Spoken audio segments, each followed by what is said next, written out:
Magandang araw po sa inyong lahat. Sa araw na ito, mapapakinggan po natin ang kwento ng may 18 taong gulang na binatang si Ariston. Makikilala niya ang isang lalaking palaboy na babago sa diskarte niya sa buhay. Kasabay ng pagbabalik ng palaboy sa kanilang baryo, ang pamiminsala rin ng kampon ng kadiliman. Ano kaya ang lihim na matutuklasan ni Ariston tungkol sa pagkatao ng lalaking palaboy? Magtagumpay kaya siya laban sa puwersa ng kadiliman?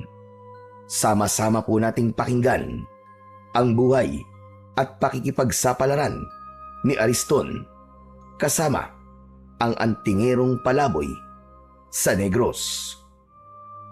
Ngunit bago po ang lahat, mga idol, huwag po nating kalimutang mag-subscribe at i-hit ang notification bell sa aking YouTube channel na The Voice Addict at Apong Isaak para sa mas marami pang makapigil hininga na kwentong aswang at katatakutan mula sa mundo ng kababalaghan.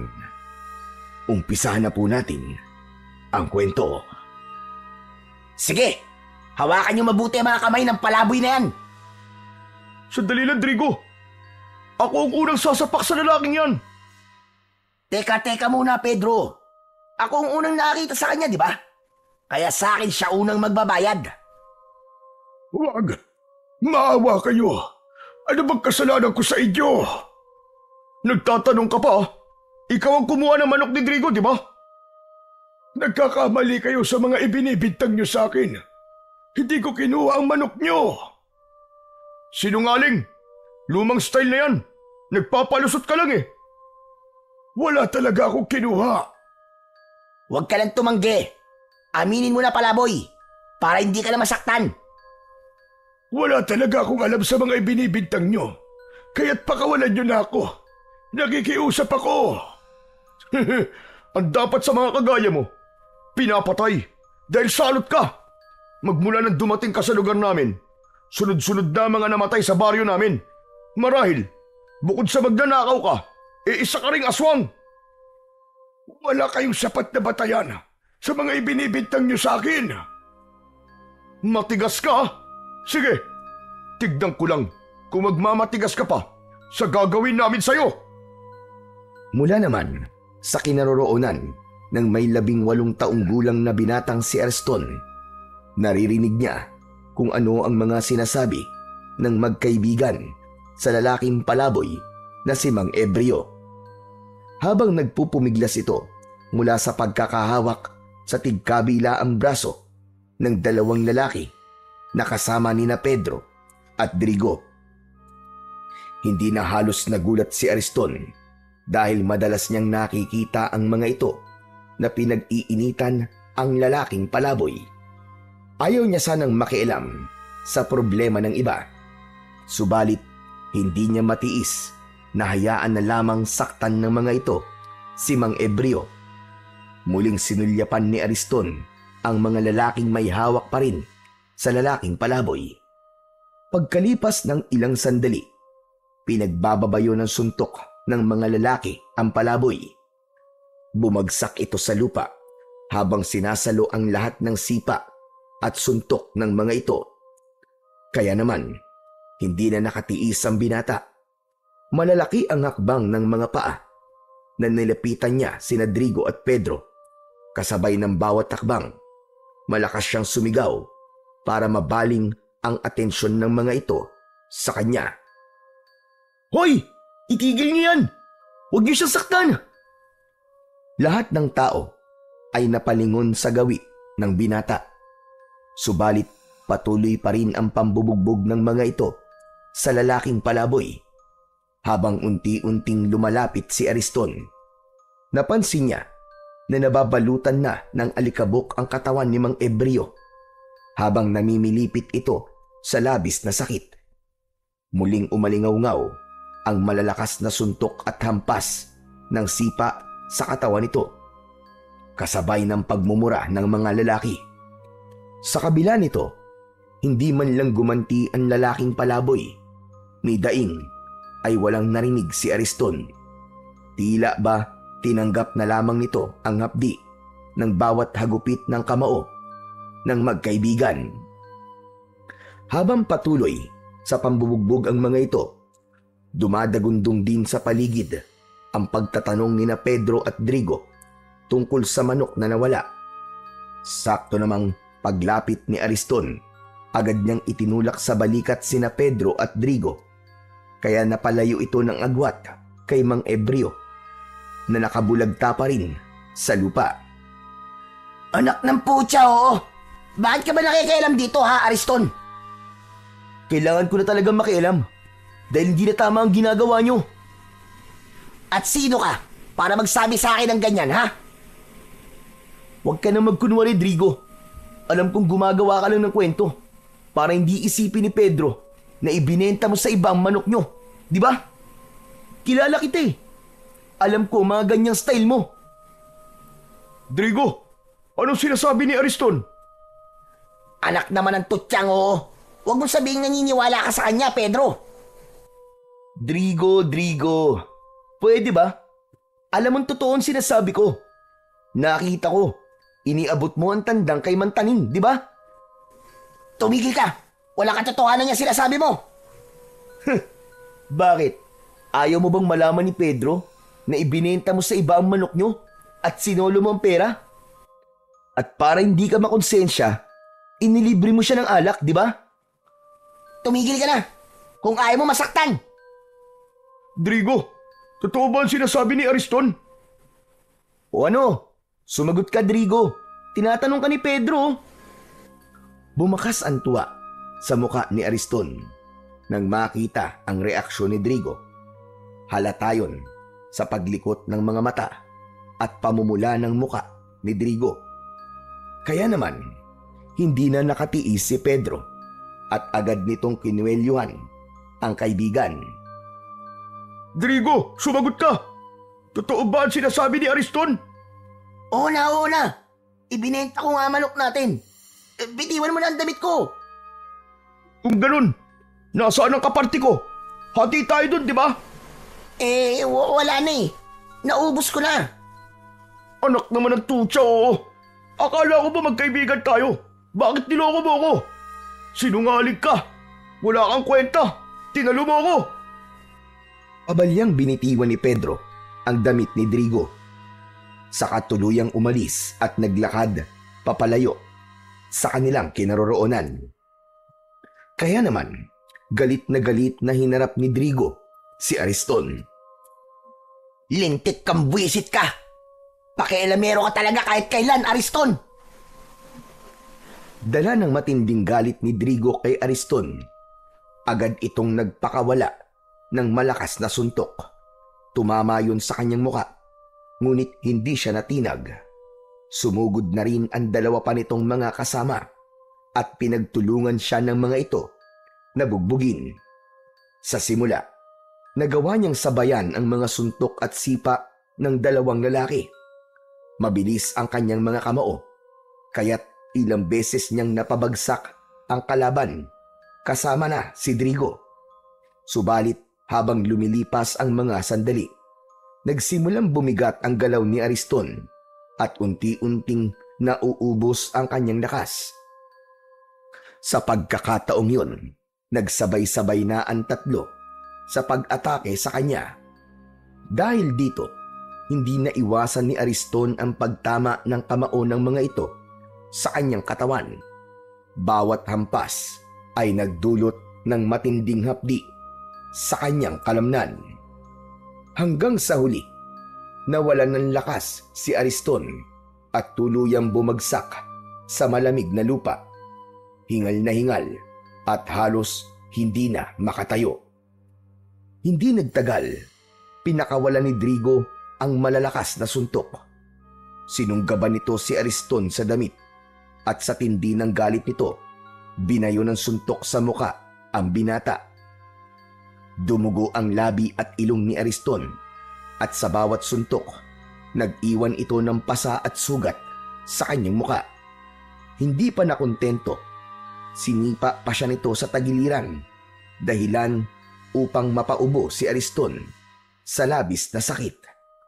Ang lupa ay nabahira ng dugo at ang hangin ay napuno ng mga ungol ng sakit mula sa bibig ng binata.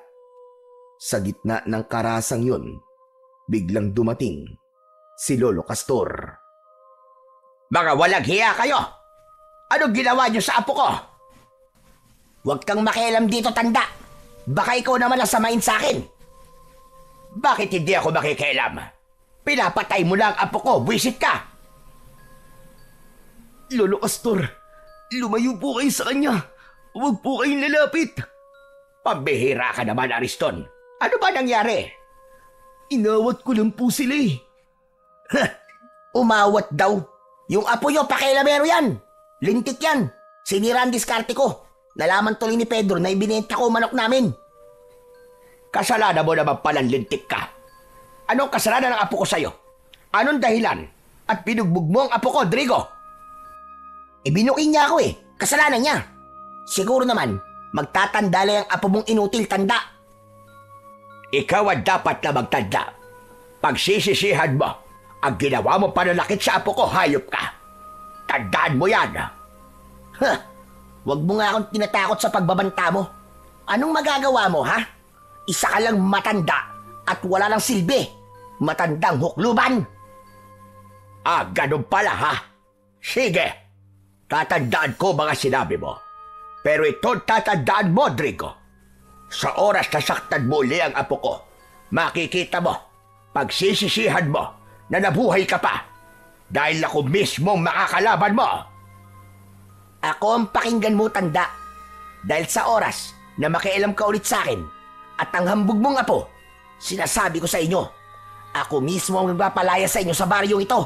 Tandaan nyo yan! Kitang-kita ni Ariston ang panginginig sa nakadurong daliri ni Drigo dahil sa labis na galit. Kaya naman, bumundol ang kaba sa kanyang dibdib.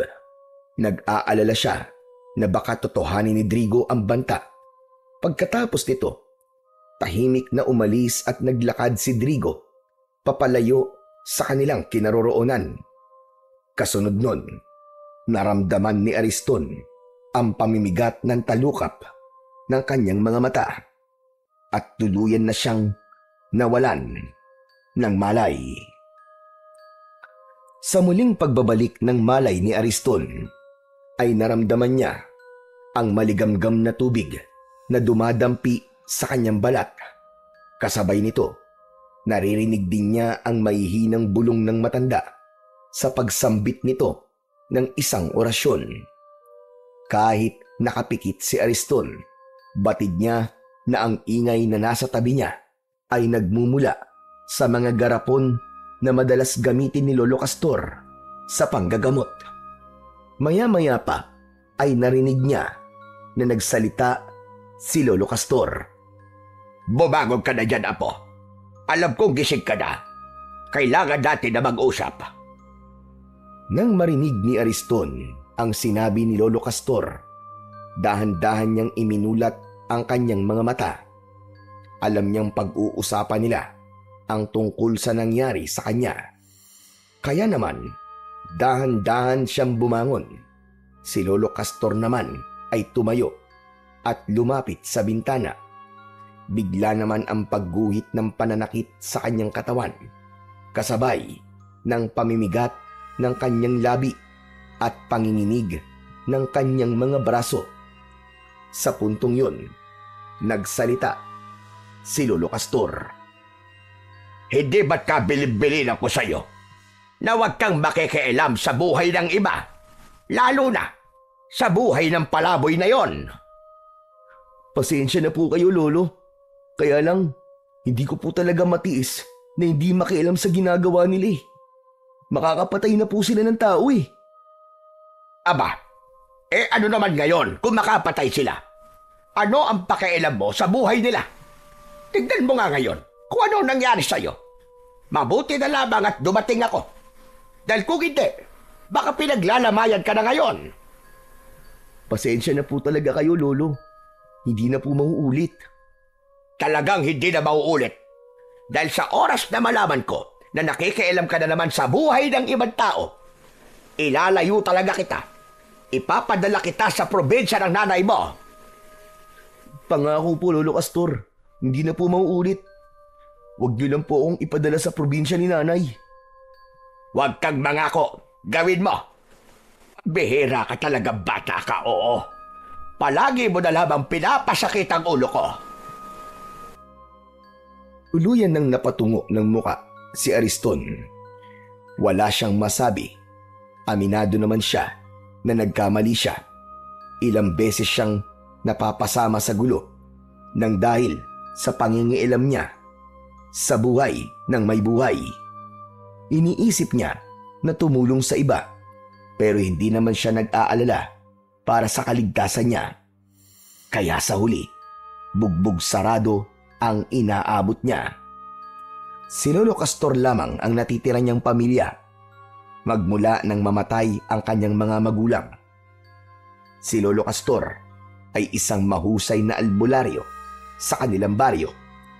Naging sikat ang matanda dahil sa husay nitong manggamot. Kaya naman, yun na rin ang naging hanap buhay ng matanda pagkatapos itong tumigil sa pananabas ng tubo. Teka, sandali lamang, Ariston. Bakit ba madalas mong ipinagtatanggol si Ebreo? Ano ba ang meron? At handa ka magbuwis ng buhay para sa kanya? Hindi niyo po ba nakikita? Nakakaawa po ang itsura niya. Wala pong pamilya na magtatanggol sa kanya. Hindi ko po talaga kayang makitang may sinasaktan sa harapan ko, Lolo. Ewan ko ba? Hay nako, pambihira ka talaga, Ariston. Hanggang maaga pa, itigil mo na ang pagtulong sa iba. Itigil mo ang ugaling yan. Baka ikapahamak mo yan at pagsisihan mo sa bandang huli. Isa pa, tutulong ka lang din naman. Doon pa, sa nasisiraan na ng ulo. Ano po ba nangyari kay Mang Embryo, Lolo Castor? 17 taon na ang nakakalipas nang maganap ang pagsalakay ng mga pirata at rebelde sa lugar natin. Kinuha nila ang mga babae sa baryo. Pinagsamantalahan sa harap ng kanilang mga asawa at ang mga sanggol noon na edad 1 taon. Pinatay ng mga tulisan sa pamamagitan ng pag-aagi sa mga ito sa ere at pagkatapos ay sasambutin ng kanilang itak. Lahat ng yon ay nasaksihan ni Embryo.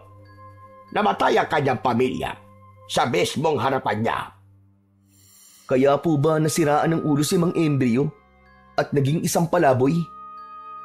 Hindi yun ang naging dahilan kung bakit naging palaboy si Embryo.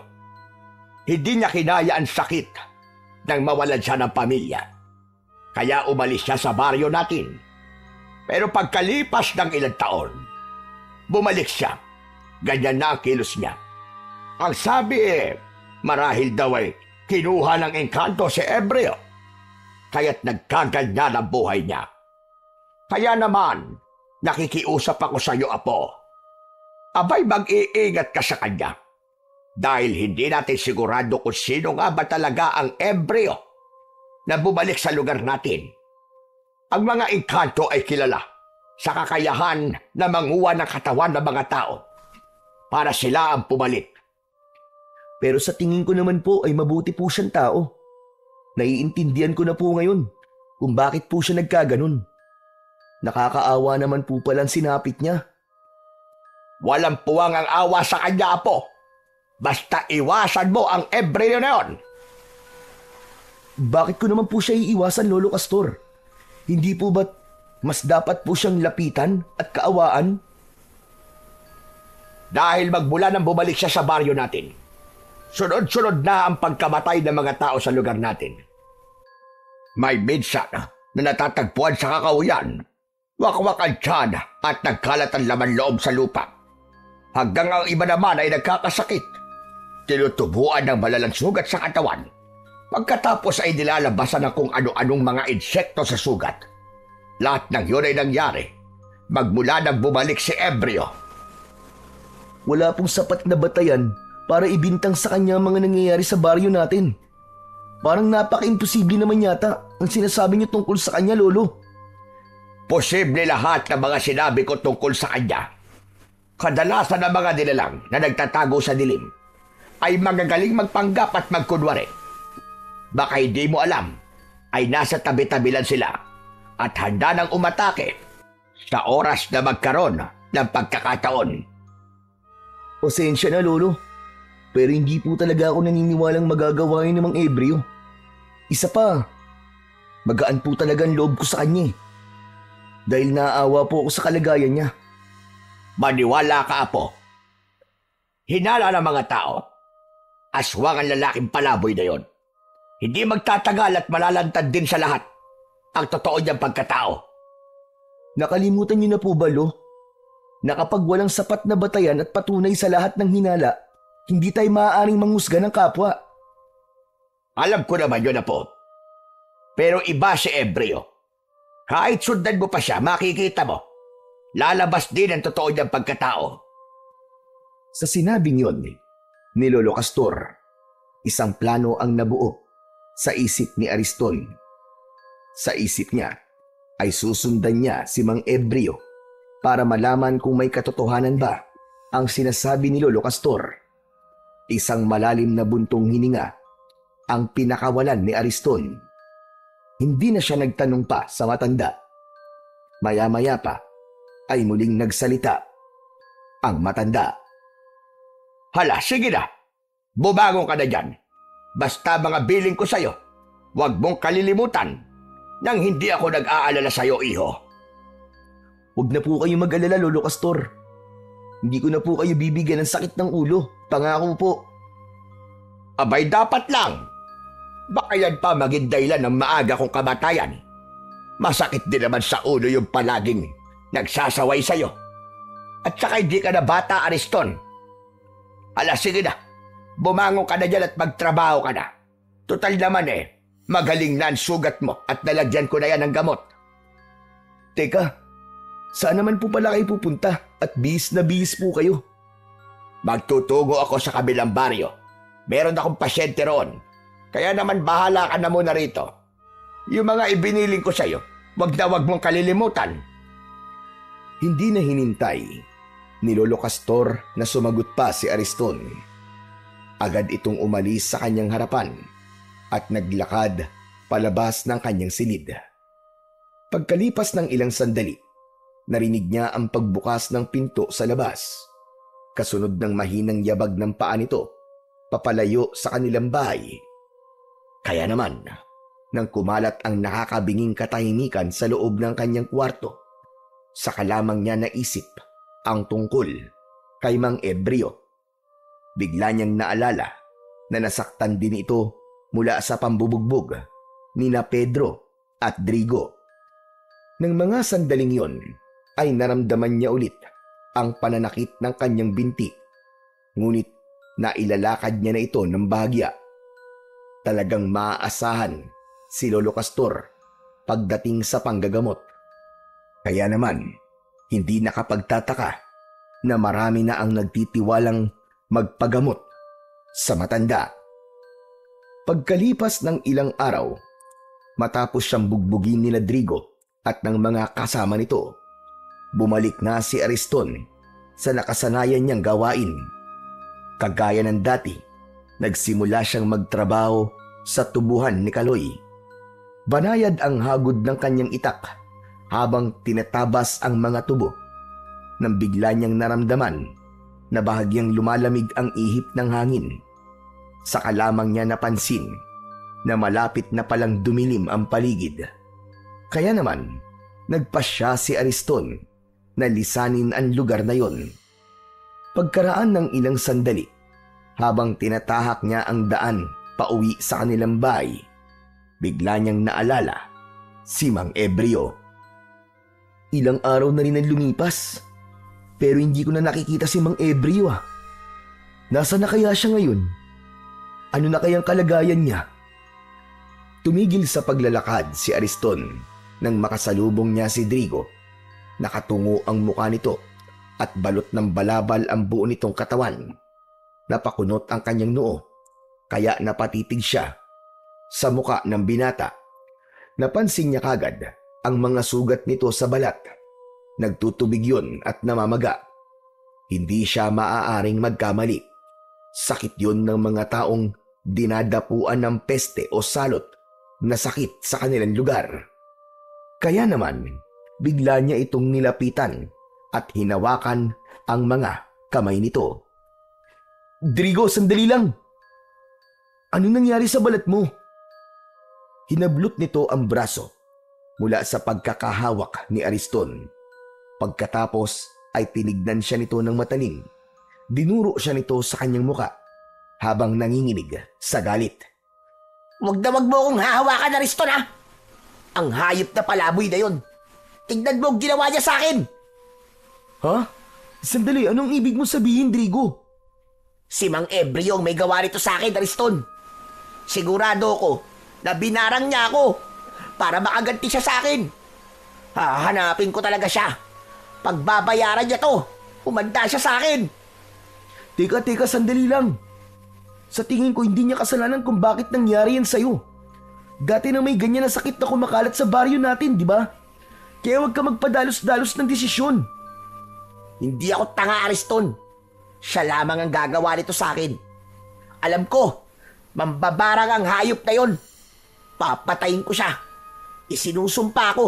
Nahahanapin ko siya kahit saan pa siyang lupalok magtago. Kaya kung alam mo kung nasan si Mang Ebreo, ang mabuti pa sabihin mo na. Drigo, kahit alam ko pa kung saan siya nagtatago, wala kang maaasahan na tulong mula sa akin. Kaya makakaalis ka na. Hanapin mo siya na mag-isa kung gusto mo. Siguro magkasabwat kayong dalawa, no? Kaya mo siya pinagtatakpan. Kung ganun, si Lolo Castor ang tatanungin ko. At sa oras na hindi niya gawin na sinasabi ko, ang lolo mo ang papatayin ko. Tandaan mo yan. Sabay alis ni Drigo sa kanyang harapan. Sinubukan ni Ariston na pigilin ito, ngunit ang balabal nito ang nawa kanya. Kaya naman, natanggal ang pagkakabalot nun sa katawan ni Drigo.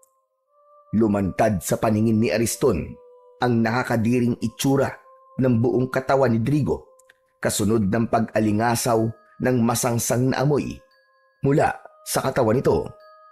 Sa pagkakataong yun, pareho silang natigilan. Kitang-kita ni Ariston ang mga sugat sa balat nito, namamaga at nagtutubig. Ang bawat paligid ng sugat ay nangingitim na at may mabahong likidong tumutulo na tila nana. At habang pinagmamasdan ni Ariston ang sugat sa katawan ni Drigo, lumabas mula sa sugat nito ang buhay at maliliit na ipis. Nagtatatalon si Drigo na pilit na pinipispisan ang sarili nitong sugat upang matanggal ang mga isip. Gusto niyang masuka, ngunit mas nangibabaw ang pag-aalala niya sa mga nakikita. Sa kabila ng sakit na nararamdaman ni Drigo, pilit nitong piniga ang sugat. Hindi halos magawang tignan ni Ariston ang mga nangyayari sa kanyang kaharap. Gusto niya itong lapitan. Gusto niyang tulungan. Ngunit ibinilin sa kanya ni Lolo Castor na kapag nakaharap niya ang mga taong may ganong kondisyon, ay huwag niyang hahawakan ang mga yon. Dahil sa oras na mahawakan niya ang sugat nito, mahahawa siya ng sakit ng taong nagtataglay ng ganong klaseng karamdaman. Kaya naman, nanlalaki ang kanyang mga mata habang nakatingin lamang sa lalaki. Bumakas sa muka ni Drigo ang labis na paghihirap. Maputla, pawis na pawis, at halos mapunit ang labi sa kakakagat dahil sa kirot. Ang bawat hininga nito ay mabilis na parang pagod. Naluluha ang mga mata dahil sa takot sa mga ipis. Sa katahimikan ng kakauyan, ang daing at ungol ni Drigo ang kanyang naririnig. Isang nakapangingilabot na eksena ng isang taong winawasak, hindi lamang ng sugat, kundi ng karumihan at kasindak-sindak na paghihirap mula sa mambabarang. Kung nangyayari yan sa'yo, Drigo, bakit hindi ka magpagamot kay Lolo Castor? Imbis na paghihiganti ang isipin mo, unahin mo muna magpagamot. Huwag ka na magkunwari na nag-aalala ka sa akin, Ariston. Tigilan mo ako. Drigo, hindi ako nagkukunwari. Totoo na nag-aalala ako sa kalagayan mo ngayon. At si Lolo Castor lang ang makakatulong sa'yo.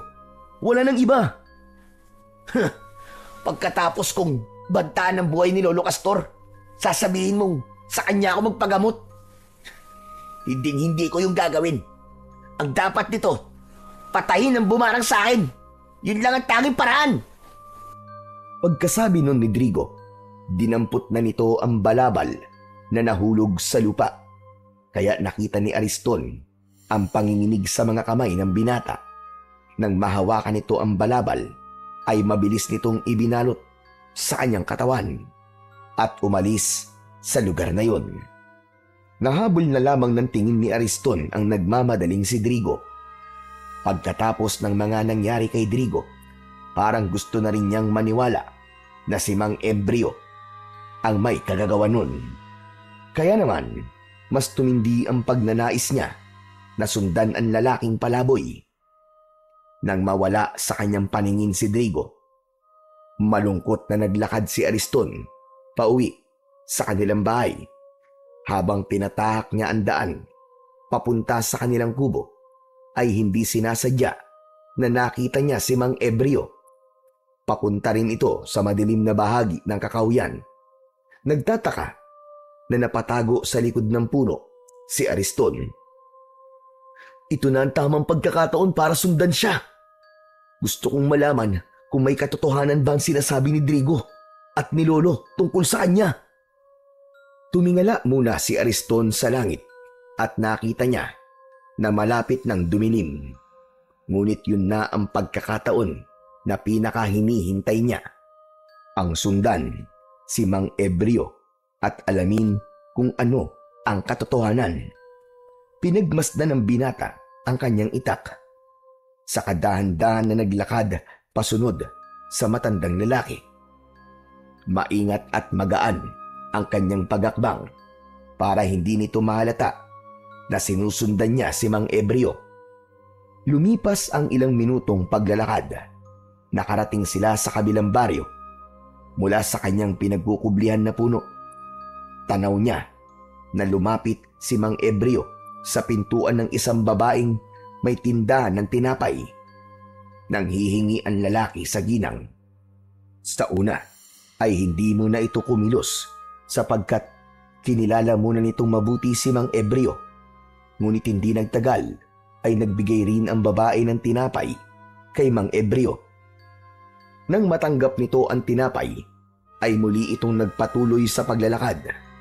Kinailangan ni Ariston na magpalipat-lipat sa mga puno na madadaanan niya habang hindi inaalis ang paningin sa ginagawa ng lalaking palaboy. Maya-maya pa ay huminto naman si Mang Ebreo sa tapat ng isang magandang bahay. Nakita niya na kumakatok ito sa pinto at nanghihingi ng pagkain.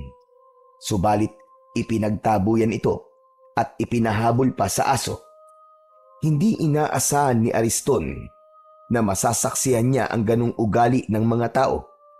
Kahit may ilang nag-abot ng tinapay o kanin kay Mang Ebreo, meron pa rin na mga taong may masasamang pag-uugali. Pagkalipas ng ilang oras na paglalakad at pagmamakaawa para sa pagkain, tuluyan na itong umalis, dala ang kaunting piraso ng tinapay na nakasilid sa basang tela nito. Bawat bahay na nagbibigay rito ng pagkain ay nakikita ni Ariston na nilalagyan ng marka ang bawat dingding o pinto gamit ang palawit ng kwintas nito. Kaya naman, napapaisip si Ariston kung bakit ginagawa yon ni Mang Ebreo. Teka, bakit kaya nilalagyan niya ng tanda ang bahay ng mga taong nagbibigay sa kanya ng tinapay? At ang hindi naman nagbibigay sa kanya ng pagkain ay nilalagyan niya ng ekis na marka. Para saan kaya yun? Napakunot ang noo na bulong sa sarili ni Ariston. Muli niyang ipinagpatuloy ang pagsunod kay Mang Ebreo habang ang paligid ay unti-unti nang binabalot ng dilim. Bumakas ang pag-aalala sa dibdib ni Ariston. Kailangan niyang makabalik kagad sa bahay nila upang hindi malaman ng matanda ang pinaggagawa niya habang wala ito. Mabuti na lamang at naisipan ni Mang Ebreo na bumalik sa gubat. Tinaak nito ang daan papunta sa kakahuyan. Maya-maya pa ay tumigil ito sa paglalakad. Sa tapat ng isang maliit na matandang punong balete, lumapit si Mang Ebreo. Inilapag nito ang daladala at umupo sa isang batong nababalutan ng damo. Pagkaraan ng ilang sandali ng pagpapahinga, sinimulan nitong buksan ang tinapay at marahang isinubo sa bibig.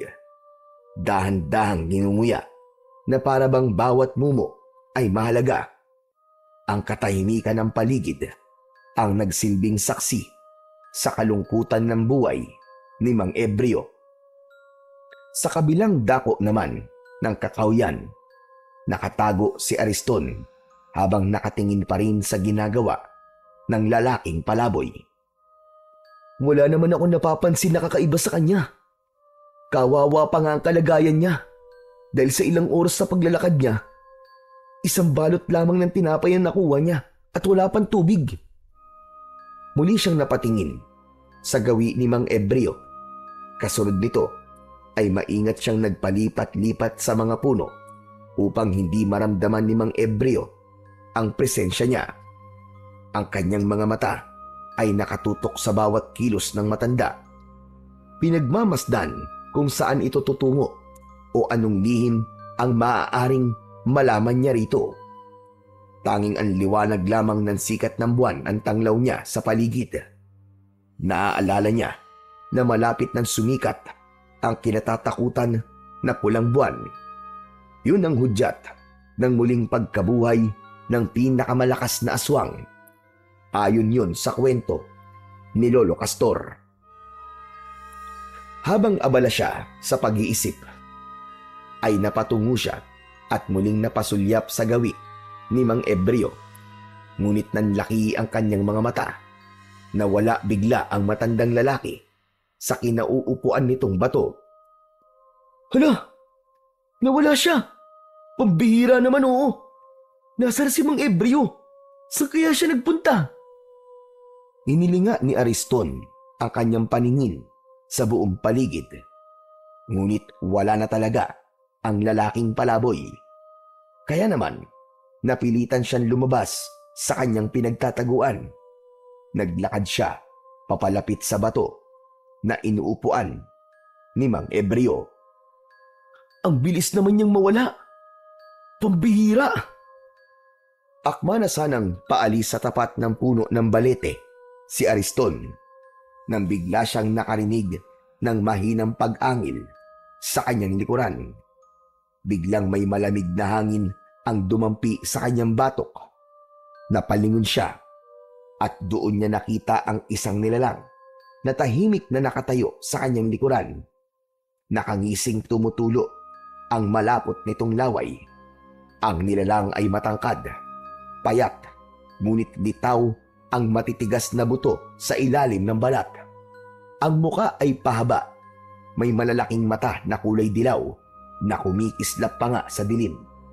Ang bibig nito ay nakanganga at mula roon nakalitaw ang mahahabang pangil na tila panghayop, habang ang dila ay mahaba. Ang mga kuko nito ay matutulis, kasing haba ng patalim, at ang balat ay kulay abong nanunuyo, parang balat ng bangkay. Mula sa likuran nito ay umaalingasaw ang amoy ng nabubulok na laman ng tao. Nakakasulasok at nakakapangilabot. Nanlamig ang buong katawan ni Ariston. Ang kanyang dibdib ay bumilis ang tibok at ang kanyang mga tuhod ay nanginig na parabang nawawala na siya ng lakas. Ramdam niya ang paggapang ng takot mula ulo hanggang talampakan, at ang kanyang lalamunan ay nanuyo na tila ayaw maglabas ng tinig. Gusto niyang kumilos pero nanigas ang kanyang mga kamay at sa kanyang mga mata ay malinaw na nakikita ang panganib.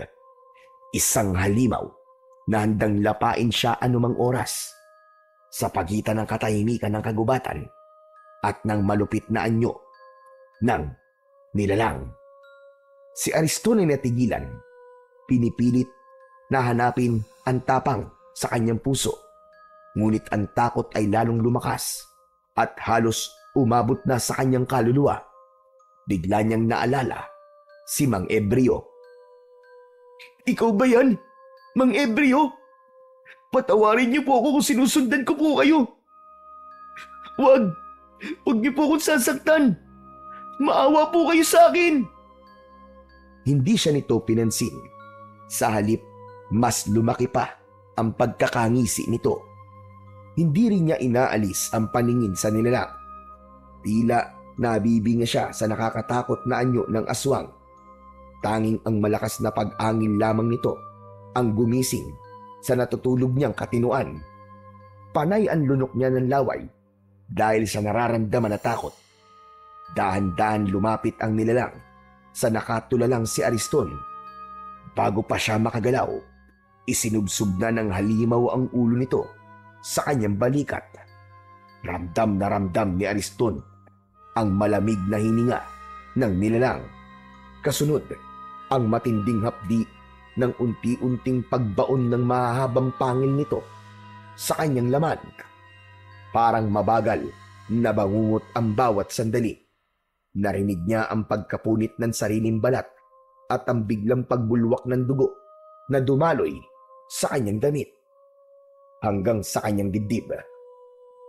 Naramdaman niya ang init ng dugo habang bumababa ito sa kanyang tiyan at tagiliran, at kasabay nun ang nakakapanlumong kirot na tila dumurog sa kanyang kalamnan.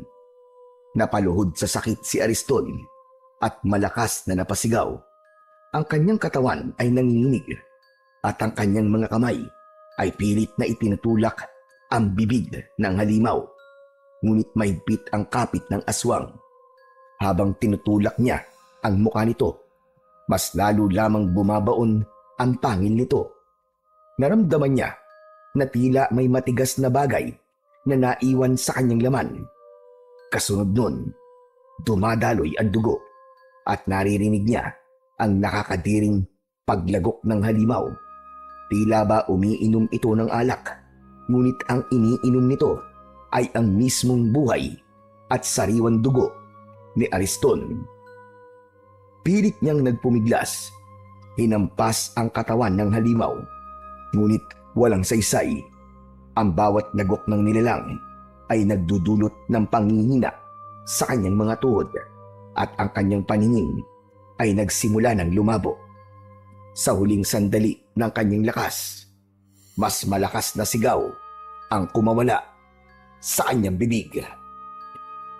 "Umalis ka! Demonyo ka! Hindi mo ako mapapatay! Pakawalan mo ako! Pakawalan mo ako!" Isang malakas na suntok ang dumapo mula sa aswang, mula sa kamao ni Ariston. Humalas ito at binitiwan siya. Bumagsak si Ariston sa lupa, hapong-hapo at duguan, habang ang nilalang ay umatras. Nakatitig pa rin sa kanya, ngunit hindi na muling sumugod. Ang katahimikan ng kagubatan ay muling bumalik.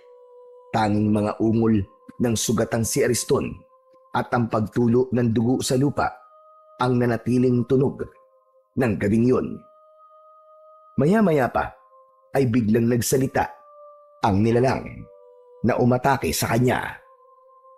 "Simula ngayon, kabilang ka na sa mga alagad ko. Nagtagumpay ako." Inilinga ni Ariston ang paningin sa paligid. Umaasa siya na merong tutulong sa kanya. Ngunit ang puno lamang ng balete ang tanging saksi sa mga nangyari sa kanya. Alam niya na ngayon na si Mang Ebreo nga ang aswang na pumapatay sa mga tao. Pagkatapos magsalita ng nilalang, ay umalis ito sa kanyang harapan.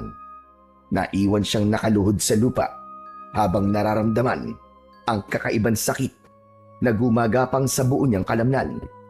Nagkikikisay ang kanyang katawan, tumitirik ang kanyang mga mata, at dala ng labis na paghihirap. Napunit niya ang kanyang damit dahil pakiramdam niya ay mainit ang kanyang katawan at tila may lalabas na insekto sa kanyang laman. Sandali pang nagkikikisay ang kanyang katawan, biglang tumulo ang malapot niyang laway. Nagugutom, nauuhaw. Yun ang kanyang nararamdaman ng mga sandaling yun. Anong nangyayari sa akin? Hindi maaari! Kahit hindi nakikita ni Ariston ang kanyang sarili, natitiyak niya na nahawahan na siya ng aswang. Isa na siyang ganap na halimaw. Hindi siya maaaring magkamali dahil ang nararamdaman niyang gutom at uhaw ay hindi para sa normal na pagkain, kundi sa karne ng tao. Napayuko si Ariston, hingal at duguan, nang biglang may dumaloy na kakaibang init sa kanyang mga ugat. Mula sa kaibuturan ng kanyang dibdib ay sumiklab ang isang malakas na kapangyarihan, at sa isang iglap ay nagliyab ng malaapoy na liwanag ang kanyang buong katawan. Ang paligid ay nabalot ng maningning na kulay pulang liwanag, tila apoy na hindi nakakasunog, ngunit umaalab ng kakaibang lakas. Ang kanyang damit na punit-punit ay dahan-dahang nilamon ng liwanag hanggang sa tuluyang maglaho ang mga bakas ng pagkasira. Maging ang malalim na sugat sa kanyang balikat na kanina lamang ay umaagos sa dugo, ngayon ay mabilis na naghihilom na para bang hindi ito kailanman nagkaroon ng sugat. Ang bigat at sakit sa kanyang katawan ay napalitan ng kakaibang lakas. Mabilis, matalim, at umaapaw na enerhiya, tila gumagapang sa kanyang mga ugat. Tumayo ng naguguluhan si Ariston at ubod lakas na sumigaw. Anong nangyayari sa akin? Anong nangyayari sa akin? Sa kabila ng kanyang pagtataka, mas pinili niyang maghanap ng pagkain na tatanggal sa nararamdaman niyang gutom. Biglang bumilis ang kanyang mga kilos. Ang kanyang mga mata ay nagniningning na parabang mata ng isang mabangis na nilalang. Sa di kalayuan, napansin niya ang isang usa na namamahinga sa ilalim ng isang punong kahoy. Hindi siya nag-atubili. Sa isang kisap mata ay tumalon siya at sinalakay ang hayop na yon. Dala ng matinding gutom at uhaw, mabangis at mabilis na nilapa niya ang usa. Ang kanyang mga kamay ay bumaon sa katawan ng kawawang hayop. Pinunit ang laman at ang dugo nito ay dumikit sa kanyang labi. Ang bawat kagat niya ay mabilis at sabik na sabik. Ang malamig na karne ng usa sa kanyang bibig ay nginuya niya na parang hayop na gutom. Ang amoy ng sariwang dugo ay tila nagpapalakas palalo sa kanyang katawan, hanggang sa wala nang matira kundi ang duguang katawan ng kawawang usa. Pinagmasdan niya ang kamay na may matutulis na kuko na animo ay mga patalim. Dinilaan ang natirang dugo roon at laman sa palad, hanggang sa para na siyang pusa na nililinisan ang kanyang mga balahibo sa katawan. Pagkaraan pa ng ilang sandali, unti-unti ring naglaho ang liwanag na bumabalot sa kanyang buong katawan.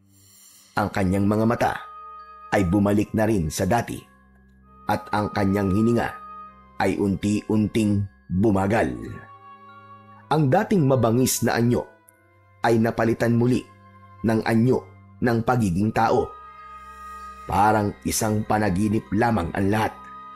Ngunit damang-dama niya ang lakas na ibinigay sa kanya ng kapangyarihan. Mabilis siyang kumilos at sa hindi maipaliwanag na bilis ay nakabalik kagad siya sa kanilang bahay. Doon sa tapat ng kanilang pintuan, sa katahimikan ng gabi, nanatili si Ariston. Bit-bit ang hiwaga ng kapangyarihang bumalot sa kanyang buong pagkatao. Isang lihim na siya lamang ang nakakaalam. Isang pangalan ang biglang sumagi sa kanyang isipan. Bumakas ang matinding galit sa kanyang muka. Pagbabayaran niyang ginawa niya sa akin. Ako mismo ang papatay sa iyo, Mang Ebreo. Natiti ako. Ikaw lang. Ikaw ang may gawa nito sa akin. Nakuyom ni Ariston ang kanyang kamay. Galit na galit siyang nakatingin sa nakasaradong pintuan. Maingat siyang pumasok sa loob ng kubo. Magaan ang hakbang ng paa upang maiwasan ang ingay. Isinumpa ni Ariston sa kanyang sarili na tatambangan niya ang lalaking palaboy at papatayin upang makaganti sa lahat ng mga nangyari sa kanya. Ni hindi na niya ginising si Lolo Castor. Diretso siyang pumasok sa loob ng kanyang silid. Naupo siya sa gilid ng katre. Isang malalim na buntong hininga ang pinakawalan ni Ariston bago siya nahiga sa kanyang higaan. Pagkatapos ng mga nangyari sa kanya ng gabing yun, agad na nakatulog si Ariston sa labis na pagod. Hindi niya namalayan na merong isang anino ng nilalang na nakatingin sa labas ng kanyang bintana. Nakangiti at punong-puno ng pag-asa na naisakatuparan na nito ang pinapangarap. Ang bumuo ng isang pinakamalakas na aswang. Kinabukasan ay nagising si Ariston sa mainit na sinag ng araw na tumatama sa kanyang muka. Wala siyang balak lumabas ng bahay dahil hindi na siya katulad ng isang normal na nilalang na makakatagal pa sa init ng araw. Dahan-dahan siyang bumangon sa kanyang katre upang isara ang nakabukas niyang bintana. Kaya naman, napansin niya na nagkaroon ng mga pulang guhit ang kanyang balat. Maputla at may bahid ng dugo. Maya-maya pa ay narinig ni Ariston ang boses ni Drigo sa loob ng kanilang sala. Nais na nitong magpagamot sa matandang albularyo na si Lolo Castor dahil hindi na nito kaya ang labis na sakit na nararamdaman. Pagkatapos na marinig ni Ariston ang pakiusap na yun ni Drigo, lumapit siya sa pintuan at sinilip ito sa siwang ng dingding. Parang awa niyo na, Lolo Castor. Iligtas niyo ako. Tulungan niyo ako. Hindi ko na talaga kaya. Hindi ko na kayang matagalan ang sakit na nararamdaman ko. Yan ang napapala ng masasamang tao na kagaya mo. Tatanggapin ko po ang lahat ng masasakit na salita na sasabihin niyo, Lolo Castor. Basta tulungan niyo lang po ako. Nagmamakaawa po ako sa inyo. Tulungan niyo ako. Tulong para saan? Para mapagalingin ang malakas na barang sa katawan mo? Wala ng gamot ang makakapagpagaling sa'yo. Maliban na lamang kung papatayin mo ang may gawa niyan sa'yo. Handa akong pumatay. Gumaling lang ako sa sakit ko to. Kung totoong barang ito, sino ang hayop na yun na gumawa nito sa akin? Sa tingin ko, si Ebreo ang may gawa niyan sa'yo. Kaya kailangan mong patayin siya para ikaw ay gumaling. Sa isang bahagi ng silid ay napapangiti si Ariston. Dalawa na silang maghahanap sa lalaking palaboy. Tila nawala ang kabutihan sa puso ng binata. Natutuwa siyang may ibang tao na gagawa sa mga binabalak niyang gawin para kay Mang Ebreo.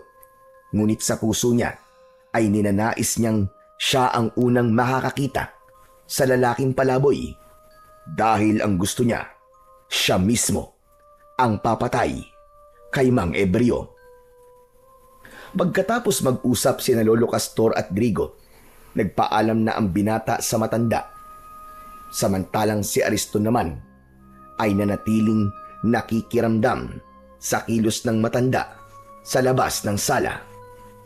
Bigla niyang napansin na papalapit sa kanyang silid ang kanyang Lolo Castor. Kaya naman, mabilis siyang naghanap ng balabal. Kailangan niyang maitago sa matanda ang kanyang kalagayan. Nang makuha niya ang balabal, ay agad niyang ibinalot yun sa kanyang katawan. Kasunod nito, narinig niya ang boses ng matanda sa labas ng nakasarado niyang pintuan. Apo! Apo! Ariston! Gumising ka na dyan. Nakaluto na ako ng almusal natin. Hala, sige na. Halika na rito. Sabayan mo na akong kumain. Mamaya na lamang po ako, Lolo Castor. Masama lang po ang pakiramdam ko. Mauna na po kayo. O sige, ikaw bahala. Mauna na akong kumain ha. Kailangan ko pa magpunta sa bahay ni Pedro. Nabalitaan mo na ba nangyari kina Drigo at Pedro? Po? Hindi pa po. Sagot niya sa tanong ni Lolo Castor. Nagkunwari siyang walang nalalaman tungkol sa nangyayari sa magkaibigan. Tila lampasan ang kanyang tingin at nakikita ang matanda na nakatayo pa rin sa labas ng kanyang silid. Alam mo ba na dinapuan sila ng malubhang karamdaman na para bang isang itim na barang? Si Drigo, humingi siya ng tulong sa akin at alam na niya kung sino ang bumarang sa kanya. Siguro naman maniniwala ka na sa akin. Si Ebreo ang mambabarang na pumapatay sa mga biktima. Marahil ay naghihiganti siya sa mga taong nanakit sa kanya. Opo, naniniwala po ako sa inyo, Lolo Castor. Narinig ko po kayong nag-uusap kanina ni Drigo. Bumalik ang palaboy na yun para maghasik ng lagim. Nagkiskisan ang mga ngipin ni Ariston. Sa labis na galit, nakuyom niya ang kanyang kamao. Sa isip niya ay hihintayin lamang niya ang pagsapit ng gabi at aabalahin niya ang kanyang sarili sa paghahanap sa lalaking palaboy. Hindi na nagsalita si Lolo Castor sa labas ng kanyang silid. Narinig niya ang mga yabag ng paa nito papalayo sa tapat ng pinto. Isang malalim na buntong hininga ang pinakawalan ni Ariston bago siya bumalik sa higaan. Ilang saglit lang ang lumipas ay muli siyang nakatulog. Hindi niya na namalayan kung gaano kabilis lumipas ang mga oras. Pagkagising ng binatang si Ariston, nagulat siyang madilim na naman ang paligid. Agad niyang kinuha ang kanyang itak na nakasabit sa dingding at sa bintana siya dumaan. Paglapat ng kanyang mga paa sa lupa, mabilis niyang tinahak ang daan papunta sa kakahuyan. Pagsapit niya sa gitna ng kagubatan, malinaw niyang nakikita ang daan dahil sa maliwanag na sikat ng buwan. Batid niya na doon dadaan si Mang Ebreo. Kaya naman, naghintay siya ng ilang minuto habang nakatago sa likod ng puno ng balete. Hindi nga nagtagal, nakita niyang papalapit sa balete si Mang Ebreo. Pasa nito ang isang lumang sako na puno ng kalakal. Mabagal ang hakbang ng matanda, tila ba pagod sa maghapong panlilimos ng pagkain. Naalala ni Ariston kung paano siya nito kinagat sa balikat Isang bagay na lalong nag-udyok sa kanya upang harapin ito ngayong gabi. Nang tuluyang makalapit si Mang Ebreo, mabilis na lumabas si Ariston mula sa kanyang pinagtataguan at hinarangan ito sa daan. Bago pa makagalaw ang matanda, itinaas na ni Ariston ang kanyang itak at itinutok yun sa dibdib ni Mang Ebreo. Bumakas ang gulat at pagtataka sa anyo ng matandang lalaki. Anong ibig sabihin yan? Umasta ito na parang nasisiraan ng ulo. Nagsasasayaw na patuloy sa pagkukunwari. Ngunit sa inis ni Ariston, inatake niya ito ng taga sa katawan na agad naman itong naiwasan. Sumeryoso ang mukha nito na tumingin sa kanya. Nawala ang bakas ng pagiging siraulo ni Mang Ebreo. Buong kahandaan na napaatras ito ng hakbang. Ngunit ang mga mata ay nanatiling nakatingin sa kanyang kamay na may tangan na itak. Unti-unting nagbago ang anyo ni Ariston. Mula sa pagiging tao ay naging isang halimaw ito na umaangil ng dahil sa labis na puot at galit. Ni hindi nagulat ang kaharap. Tila alam na nito na may hawa siya ng pagkaaswang. Kaya naman, mas lalong gumapang ang galit sa dibdib ni Ariston. Dito na magtatapos ang pagtatago mo, hayop ka. Pati ako, dinamay mo. Hinawaan mo ako ng pagiging aswang mo. Kaya naman, papatayin na kita ngayon. Mariin at galit na sambit ni Ariston habang kumikislap ang talim ng itak sa ilalim ng sinag ng buwan. Ang kanyang mga braso ay nanlalakas. Patuloy sa paghakbang papalapit sa lalaking natitigilan. Wala akong alam sa mga sinasabi mo, Ariston. Kagabi, sinundan kita. Ngunit biglaan nawala. At ang lumitaw ay ang mabangis na nilalang na kumagat sa balikat ko. Kaya nangyari ito sa akin. Alam ko, ikaw yun. Ikaw ang aswang na gumawa nito sa akin. Kaya huwag ka na magkunwari. Dahil bistado na kita. Papatayin talaga kitang hayop ka. Buong lakas na itinaga ni Ariston ang itak sa lalaki. Ngunit nakaiwas ito. Habang patuloy sa pag-atake si Ariston, nagsalita naman si Mang Ebreo. Nagkakamali ka sa inaakala mo. Kagabi, alam ko sinusundan mo ko. Pero wala akong ginawang masama sa'yo. Umuwi na ako noon at hindi ko alam ang mga nangyari sa'yo. Maniwala ka, Ariston! Sinungaling ka! Muli niyang inatake ng taga si Mang Ebreo, ngunit mabilis itong nakaiwas. Nagawa siya nitong maitulak. Bumakas sa mukha nito ang pinaghalong pag-aalala at pagtataka.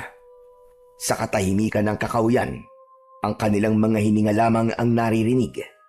Sa pagitan ng dalawang nilalang, ang matandang palaboy na puno ng misteryo at ang binatang armado ng tapang. Nagsimula ang sagupaan na magbubunyag sa kanila ng totoo nilang layunin at pagkatao. Ang itak ni Ariston ay walang nagawa sa mabilis na paggalaw ni Mang Ebreo, lalo na nang tinamaan siya ng suntok nito sa kanyang dibdib. Bumagsak siya sa lupa. Habang nakahiga si Ariston sa lupa, mabilis naman na hinubad ni Mang Ebreo ang kwintas nito. Akala niya ay gagamitin yun ng lalaki sa kanya upang patayin siya. Ngunit nagkamali si Ariston. Sa pagtalon ni Mang Ebreo papalapit sa kanyang kinaroroonan, mabilis nitong naisuot ang kwintas sa kanyang leeg at agad na tumayo, papalayo sa kanya.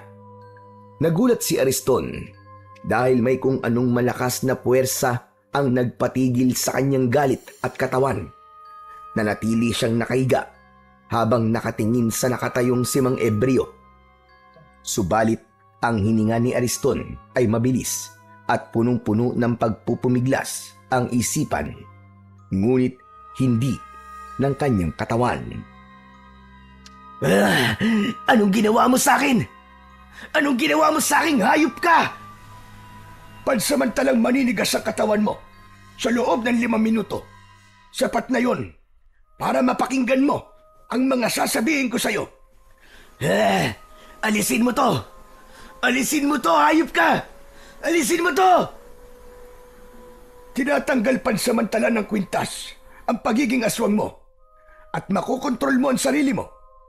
Ngunit bago yon, unti-unti niyang binibigyan ng bisa ang mutya na nakatanim sa balikat mo. Walang kaalam-alam ang nilalang na nagtanim sa'yo ng mutya na isa palang pagkakamali ang ginawa niya sa'yo. Hindi ba't ikaw nga ang may gawa nito sa akin? Ikaw ang kumagat sa balikat ko. Kaya ikaw ang nagkamali. Huwag mo na subukang bilugin pa ang ulo ko. Dahil hindi ako maniniwala sa'yo. Demonyo ka! Patutunayan ko sa'yo na nagsasabi ako ng totoo. Ang kwintas na suot mo ay karapat-dapat para sa'yo. Pagmasdan mo kung paano niyan babaguhin ang anyo mo. Dahil hindi ako masamang nilalang, kagaya ng iniisip mo. Sa ating dalawa, ikaw lang ang totoong aswang. Sa ilalim ng malamlam na sinag ng buwan, hingal at pawis na pawis si Ariston habang pinagmamasdan ang pagliwanag ng suot niyang kwintas. Kanina lamang ay nanlilisik ang kanyang mga mata. Nanginginig ang kanyang mga kamay sa pananabik na mapatay si Mang Ebreo, pati na ang galit na kanyang nararamdaman para rito ay unti-unti ding naglaho. Nagsimulang magbago ang lahat. Mula sa loob ng kanyang dibdib ay unti-unting kumalat ang malamig na enerhiya. Pumapawi sa init ng halimaw na nagkukubli sa kanyang pagkatao. Ang kanyang balat na kanina ay namumula at puno ng tila naglalagablab na ugat ay muling naging payapa at bumalik sa normal na kulay. Ang kanyang mga mata na tila mata ng isang mabangis na hayop ay bumalik sa pagiging mata ng isang tao. Isa-isa ring naglaho ang bakas ng pagiging aswang ng binata. Ang mahahabang kuko ay umurong at ang matutulis na pangil ay lumubog at ang kanyang hininga na kanina ay mabigat at mabangis ay naging banayad at mahinahon. Ang kanyang katawan na parang kinokontrol ng halimaw ay muling napasunod sa kanyang sariling kalooban. Sa wakas, nakaluhod na siya sa lupa. Hawak-hawak ang kwintas na tila yun lamang ang pag-asa niya para maging tao. Si Ariston na nilamon ng pagiging halimaw ay muling naging tao. Kalmado, tahimik at nagtataka kung gaano pa katagal magtatagal ang bisa ng mahiwagang kwintas sa kanyang dibdib. O ano? Siguro naman, makakausap na kita ngayon ng maayos nang hindi pinagbabantaan ng buhay ko. Anong nangyayari sa akin? Mananatili pa rin ang pagiging aswang mo. Ngunit hindi na kagaya kanina na wala kang kontrol. Wala akong kinalaman sa ibinibintang mo sa akin. Hindi ako ang may gawa niyan sa'yo. Hindi ko alam kung dapat ba akong maniwala sa mga sinasabi mo. Handa akong patunayan na hindi ako ang aswang. Ngayon na nalaman ko na ang sikreto mo. Ikaw naman ang sumama sa akin para makilala mo kung sino ba talaga ako at kung ano ang totoo kong layunin. Huwag mo na akong linlangin. Ang mga kagaya mo ay hindi dapat pinagkakatiwalaan. Ang layunin mo ay gumanti sa mga taong nanlakit sa'yo, di ba? Ikaw ang bumarang kina Pedro at Drigo. Nagkakamali ka, Ariston. Sapagkat hindi ko yun magagawa sa kanila. Mali ang iniisip mo sa akin. Sinundan kita at alam ko kung ano ang mga nakita ko. Alam ko nga na sinundan mo ko kahapon. Kaya alam ko rin na nakita mo ang lahat ng ginawa ko. Kaya paano mo nasabi na ako ang aswang na umatake sa'yo. Sige nga. Biglang natigilan si Ariston. Dahil sa puntong yun, hindi niya nakita ang pagpapalit ng anyo ni Mang Ebreo. Kaya walang sapat na batayan ang mga ibinibintang niya rito. Nagsimula na siyang maguluhan. Alam ko, may bahagi ng pagkatao mo pa rin ang naguguluhan. Sumama ka sa akin at ipapakita ko sa'yo kung sino ba talaga ako. Sa oras na matuklasan mo kung ano ang totoong ginagawa ko, malalaman mo rin ang dahilan kung bakit pinagbibintangan nila ako na isang aswang. Pero paano mo maipapaliwanag ang mga taong natatagpuan sa kakahuyan habang ikaw ang kanilang itinuturong pumatay sa mga biktima? Hindi sila mga tao, Ariston. Sila ang mga pinapatay ko na halimaw at pagsapit ng umaga ay bumabalik sa totoo nilang anyo bilang isang normal na tao. Biktima sila ng mambabarang na gumagawa ng aswang. Ngunit hindi rin naman sila maaaring mabuhay kahit biktima lang sila, sapagkat magagawa pa rin nilang pumatay ng tao kagaya ng mga nangyari sa iyo ngayon. Anong ibig mo sabihin? Nang gabing sinundan mo ko, alam ko na meron pang isang nilalang ang nakasunod sa atin. Naman, nagkunwari akong nagpapahinga sa ilalim ng puno ng balete. Dahil alam ko, ng mga sandaling yon, ikaw talaga ang totoong pakay ng nilalang. Balak kanyang gawing aswang at supremo ng kanilang samahan. Teka, anong ibig mo sabihin? Merong iba na nakasunod sa akin? Teka, paano nangyari yun? Hindi ka ba gumagawa ng kwento? Ariston, totoo lahat ng sinasabi ko sa'yo. Marahil hindi mo pa rin naiintindihan na may mutyang nakatanim sa balikat mo. Nagtagumpay siya sa pangahawa sa'yo. Kaya lang, may ginawa siyang pagkakamali. Kinagat ka niya sa tapat ng baleting ito. Sabay turo ni Mang Ebreo sa puno na nasa tapat nila bago muling tumingin sa kanya. Anong kaugnayan ng balete sa mutya na nasa balikat ko? Hindi maaaring taniman ng mutya sa balikat ang isang tao kapag nasa tapat siya ng puno ng balete. Dahil ang enerhiya ng mga engkanto na nangangalaga sa puno ng balete ay sumanib sa mutyang nasa balikat mo. Kaya nagkaroon ka ng kakaibang kapangyarihan na tatalo sa mambabarang na aswang. Sa oras na mapalabas mo ang kapangyarihan ng mutya ng aswang, mapapatay mo ang pinuno ng mga aswang.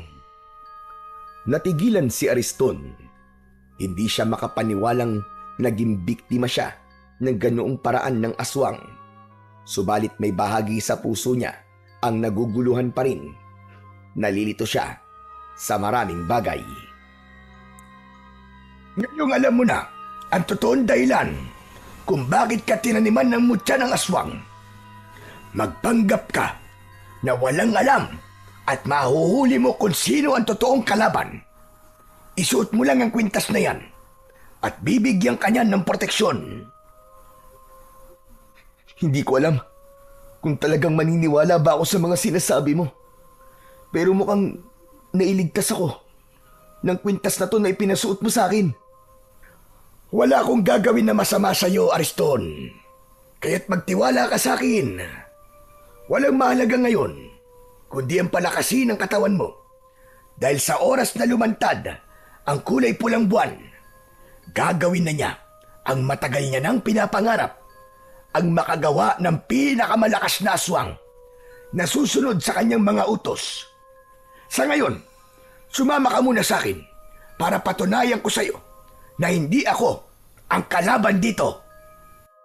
Hindi maipaliwanag ni Ariston sa kanyang sarili kung bakit bigla siyang naniwala sa lalaking palaboy. Lumapit ito sa kanya at inilahad ang kamay para alalayan siyang bumangon at tumayo. Naramdaman niya ang mainit na palad nito. Sa kanya napansin ang 2 pang kwintas na nakasabit sa leeg nito. Maya-maya pa ay nilapitan ng lalaki ang lumang sako na dala nito kanina at dinukot ang isang matalas na itak. Samantalang si Ariston naman ay pinulot ang itak na nabitiwan niya kanina. Kailangan na nating umalis dito. Ipapakita ko sa iyo kung ano totoong ginagawa ko. Malalaman mo rin na hindi totoong tao ang mga pinapatay ko. Anong klaseng mga aswang, Mang Ebreo? Mga bangkilan.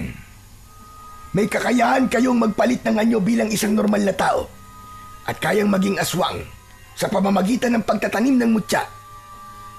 Magtatanong pa sana si Ariston nang mapansin niyang nagbago ang ihip ng hangin. Maging si Mang Ebreo ay naging alerto sa paligid. Kaya naman, dahan-dahan nilang tinatak ang makitid na daan palabas ng gubat. Ngunit bago pa sila tuluyang makalabas, biglang may gumalaw sa madilim na bahagi ng kakahuyan. Lumitaw sa kanilang harapan ang dalawang nilalang. Nakilala ni Ariston sina Digo at Pedro. Hindi na tao, kundi mga aswang na bangkilan. Ang kanilang balat ay kulay abo, nanunuyo at puno ng sugat na may amoy ng nabubulok na laman. Namumula ang kanilang mga mata, tila apoy na nagliliyab sa dilim. Ang kanilang bibig ay bumubuka na parang mga asong nauulol. Nagpapakita ng mahahabang pangil na tumutulo pa ang laway. Ang kanilang mga kuko ay mahahaba at matutulis, kumikislap sa ilalim ng buwan na parabang mga patalim na handang pumatay. Kasunod nito ang pagsasalita ni Pedro. Ikaw pala may gawa nito sa amin, Mang Ebreo. Kung ganun, dalawa kayo. Sabay ko kayong papatayin. Biglang sumugod si Pedro sa kinaroroonan ni Mang Ebreo. Tumalon ito na parang hayop habang nakaumang ang matutulis nitong mga kuko. Naiwasan yun ni Mang Ebreo. Mula sa kamay nito ay mabilis nitong itinaas ang hawak na itak. Kasunod ng pagliwanag ng kwintas nito, nasilaw si Pedro at napaatras. Subalit nang makabawi ng lakas si Pedro, agad nitong tinalon si Mang Ebreo. Ngunit bago pa man lumapag ang pangil ni Pedro sa leeg ng lalaking palaboy, itinapat nito ang anting-anting sa dibdib ng halimaw. Kasunod ng pagtarak ng talim nito sa dibdib ni Pedro. Biglang nagliyab ang katawan ni Pedro at sa isang iglap ay bumagsak itong naglalagablab. Sumisigaw ito ng nakakakilabot na pag-angil hanggang sa tuluyang maging abo ang katawan nito. Sinasabi ko na nga ba at may kapangyarihan kang pumatay ng mga katulad namin. Ikaw ang totoong nanghawa sa akin, hayop ka. Mamatay ka. Pagbabayaran mo ang ginawa mo kay Pedro. Walang kasalanan si Mang Ebreo. May ibang gumawa niyan sa inyo, maniwala ka. Hanggang dito ba naman? Kinakampihan mo pa rin ang matandang palaboy na yan. Huwag kang maniwala sa kanya, Ariston. Siya ang totoong kalaban dito. Nagkakamali ka, Drigo. May iba pang may pakana sa pagiging aswang mo. Ako rin. Isa na rin akong aswang ngayon. Kaya masasabi kong wala siyang kasalanan sa mga nangyayari sa atin. Maniwala ka. Hindi ako tanga. Kaya magsama kayo. Kayong dalawa ang papatayin ko. Mabilis at malalaki ang hakbang ni Drigo na sinugod nito si Ariston. Ngunit biglang lumiwanag ang mga mata ni Ariston. Bumalik ang pagiging halimaw niya. Ramdam niya ang lakas ng kapangyarihan na dumadaloy sa kanyang katawan. Sinalubong niya ang pagsugod ni Drigo sa kanya. Nagpambuno silang dalawa at maririnig ang ingay ng kanilang mga pag-angil. Ang kwintas na nakasabit sa leeg ni Ariston ay bigla na lamang nagliyab. Sa isang mabilis na galaw, inundayan niya ng itak si Drigo. Bumao ng talim sa sugat nito at mula sa loob ng katawan ni Drigo, sumabog ang malakas na kulay pulang liwanag. Ang halimaw ay bumagsak sa lupa. Nagkikikisay ang katawan na parabang nalalaso nito. Pagkalipas ng ilang sandali, nasunog ang katawan nito hanggang sa wala nang natirang bakas, kundi abo na lamang na kumalat sa hangin. Humihingal na natigilan si Ariston. Nanlalaki ang mga mata sa nangyari. Doon niya nalaman na ang kapangyarihang nananalaytay sa kanyang mga ugat ay hindi sumpa, kundi isang sandata na magagamit niya laban sa kasamaan. Samantalang si Mang Embryo naman ay nakatitig sa kanya at seryosong nagsalita. Ngayon alam mo na, Ariston. Sila ang totoong kalaban. Hindi ako makapaniwala na isa kayong manunugis ng aswang. Nagkuunwari lang pala kayong palaboy para hanapin ang mga halimaw na nabiktima ng mambabarang. Tsaka, bigla ko po naalala. Nang hapon po na sinundan ko kayo, napansin ko po na naglalagay kayo ng marka sa labas ng pintuan ng mga taong mabait at naging masama sa inyo. Dahil pagsapit ng kulay pulang buwan, lahat ng may marka ng X, tatawagin sila ng kanilang pinuno para masaksiyan ang pagsanib ng kapangyarihan ng kulay pulang buwan sa katawan ng napili nilang Supremo bilang isang ganap na pinakamalakas na aswang. At ikaw yun, Ariston. Ikaw ang gagawin niyang Supremo. Aba, teka sandali lang po. Paano pong ako? Paano pong nangyari yun? Sapagkat ikaw ang pinili ng pinuno. Mahirap malaman kung sino ang totoo nating kalaban.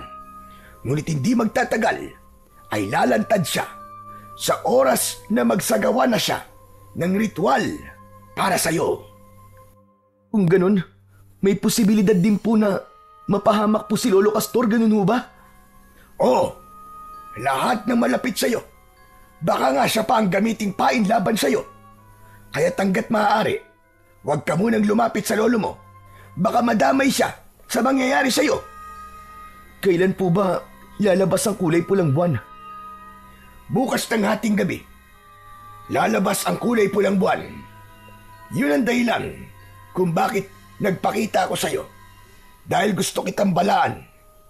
Sa oras na masinagang ka ng kulay pulang buwan, mag-ahari ang kadiliman sa puso mo.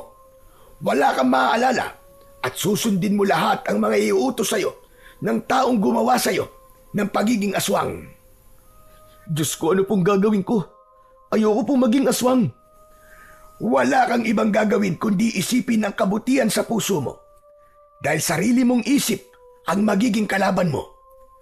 Ngunit sa oras na may maalala kang kabutihan sa puso mo, babalik ka sa dating katinuan at ikaw mismo ang papatay sa mambabarang na aswang na bangkilan. Bumundol ang kaba sa dibdib ni Ariston nang mahaplos niya ang palawit ng kwintas. Umaasa siya na malalampasan niya ang pagsubok na yon. Ang kailangan lamang niyang gawin ay labanan ang kasamaan. Buong isang gabi na naghanap ang dalawa ng mga aswang sa kagubatan. Lahat ng makasagupa nilang may hawa ng aswang ay pinapatay na nila upang mabawasan ang mga alagad ng mambabarang na aswang. Ang ilan na hindi nasunog ang katawan ay hinayaan nilang manatili sa kakawyan. Yun ang dahilan kung bakit iniisip ng mga tao na biktima ng aswang ang natatagpuan na patay sa kakawyan. At sa pagsikat ng araw, saka lamang sila matutunaw at masusunog. Nang matapos sila sa kanilang ginagawa, ay nagpasya ng umuwi sa bahay si Ariston. Itinago niya ang kwintas sa loob ng kanyang damit at nilinisan ang kanyang sarili bago siya pumasok sa loob ng kanilang bahay. Ngunit nagulat siya nang makita ang matanda na nakaupo sa harap ng lamesa. Naghahanda ito ng pagkain na madalas nitong ginagawa kapag sumasapit ang madaling araw. Anak naman ng tokwa, oo. Kaya panay ang tawag ko sa'yo sa loob ng kwarto mo ay hindi ka lumalabas. Saan ka ba nanggaling, ha? Nagpahangin lang po ako sa labas, Lolo Castor. Kalalabas ko lang naman po kanini. Sa bintana po ako dumaan dahil ayaw ko po kayong magising eh. Pagsisinungaling ni Ariston. Yun ang kauna-unahang pagkakataon na nagsinungaling siya sa matanda. Alam mo ba, Apo? Napapansin ko na kadalas kang umaalis. Kapag pinupunta naman kita sa tubuan, wala ka naman doon. Teka ga, saan ka ba talaga nagpupunta, ha? Ang totoo po ay sinusundan ko po si Mang Ebreo. Dahil sabi niyo po, isa po siyang aswang. Gumuhit ang pag-aalala sa mukha ng matanda at napalapit ito sa kanya. Hinawakan ni Lolo Castor ang kanyang kamay at hinila siyang paupo sa bangko, paharap sa lamesa. Apo naman, bakit ka gumagawa ng dahilan na ikakapahamak mo? Itigil mo na ito at huwag ka nang makikialam sa problema ng iba. Hala, sige na. Kumain ka na habang mainit pa ang kanin. Paprito mo ito. Sinangag at tapa na karne ng baka. Ito ang ibinayad sa akin ng mga magulang ni Pedro. Ewan ko ba, nahihirapan na akong pagalingin sila. Lolo Castor, maaari po bang huwag na kayo manggamot? Nag-aalala po ako sa inyo. Paano kung malakas po ang kalaban at kayo naman po mapahamak? Pero ito lamang ang alam kong paraan para makatulong sa mga may sakit. Kita nyo na? Lolo naman, bakit kayo pwede kayong tumulong samantalang ako? Hindi pwede. Dahil magkaiba tayo. Ako nang gagamot samantalang ikaw. Nakakagulo lang. Lolo naman seryoso po ako. Seryoso naman ang sinasabi ko, hindi ba? Kaya huwag ka nang matigas ang ulo. Ikaw lang naman ang inaalala ko, kaya sige na. Tama na ang usapan natin na to tungkol sa pagtulong-tulong na yan. Ang mahalaga, kumain ka na. Para magkalaman naman ang katawan mo. Tignan mo nga ang payat-payat mo na. Kaya hindi na tayo nagkakasabay kumain. Kaya naman, walang nagawa si Ariston, kundi pagtuunan ng pansin ang nakahain na pagkain. Bigla siyang nakaramdam ng gutom at agad na nilantakan ang pagkain na ibinigay sa kanya ni Lolo Castor. Pagkalipas ng ilang sandali, naubos niya ang pagkain, ngunit bigla siyang naglaway.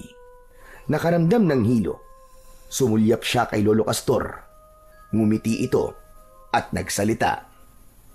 Sige lang, Apo. Matulog ka muna. Hindi ka rin naman makakagala ngayon dahil masasaktan ka sa sinagdag araw. Yun ang huling salita na narinig ni Ariston mula sa matanda bago siya tuluyan na napalugmok sa lamesa. Nandilim ang kanyang paningin at agad na nawalan ng malay.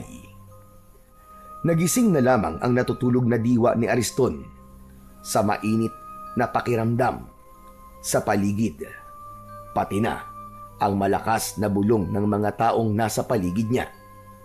Unti-unti siyang nagmulat ng kanyang mga mata. Ang una niyang nasilayan ay ang mapula at naglalagablab na siga sa gitna ng isang malawak na damuhan. Ang liwanag nito ay sumasalamin sa maitim na kalangitan. Nakapalibot sa apoy ang mga lalaking nakasuot ng itim na balabal. Mahigpit ang pagkakatakip ng kanilang mga hood, kaya't tanging kumikislap na mga mata lamang ang kanyang naaaninag mula sa mga ito. At sa kanyang harapan, nakatalikod ang isang matandang lalaki. Nakataas ang dalawang kamay, parang nagsasambit ng kung ano-anong kakaibang orasyon. Ang tinig ay paos, ngunit palakas ng palakas. Bumibigkas ng mga salitang hindi mawari, mga sinaunang bersikulo na hindi banal, kundi salitang may kinalaman sa kadiliman. Maya-maya pa ay nagsalita ng Tagalog ang matanda. Sa ngalan ng dilim, sa ngalan ng kadiliman, sa kapangyarihan ng dugo, sa ilaw ng buwan, isilang ang bago naming kasangkapang magdadala ng lakas sa aming kapangyarihan. O katastasang hari ng kadiliman, dinggin mo ang aking dalangin. Ang aking alagad ay palakasin. Saniban mo siya ng iyong kapangyarihan at pagkalooban mo ng buhay na walang hanggan. Hindi siya maaaring magkamali. Si Lolo Castor ang nasa harapan niya habang ito ay nagsasambit ng mga salita. Ang mga nilalang na nakapalibot ay sabay-sabay na nag-usal din ng dasal.